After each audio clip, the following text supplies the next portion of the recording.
Hi, my name's Ryan McCleary. I've already demonstrated my academic strengths in the other parts of my application, and I wanted to take this video as an opportunity to demonstrate my teaching ability.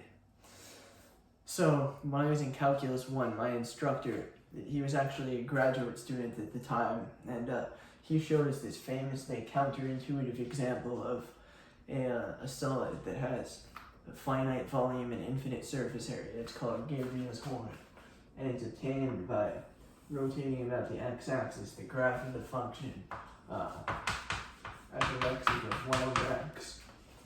So first let's look at the surface area. But you might remember that the general formula for the surface area of the graph of a function f rotating about the x-axis is this right here.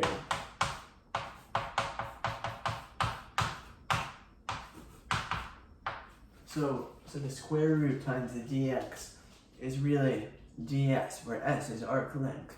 So we're integrating 2 pi f of x, that's the circumference with respect to arc length, and that gives the surface area. So now let's put s of t is going to be the surface area of this from x equals 1 to x equals t.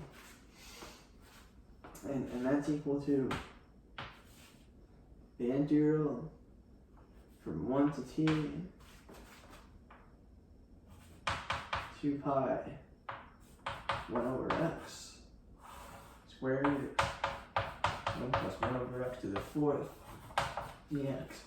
And we have x to the 4th here because the derivative of f is the negative 1 over x squared, and then you square that and you get 1 over x to the 4th. So this integral is kind of difficult to evaluate directly, but as long as x is non-zero, 1 over x to the 4th is positive, so the square root of 1 plus 1 over x to the 4th is going to be greater than 1. And now that means that 1 over x times that is going to be greater than 1 over x. So now we get that this s of t is greater than or equal to the integral, we'll pull out the 2 pi times the integral from 1 to t of 1 over x dx. And now the antiderivative of 1 over x is the natural log.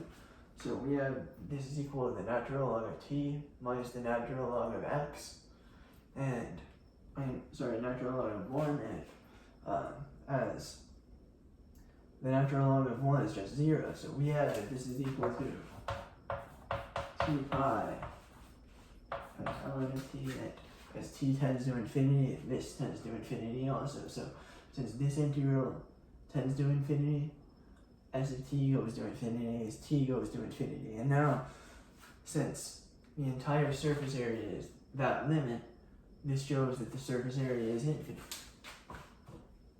So now, let's look at the volume.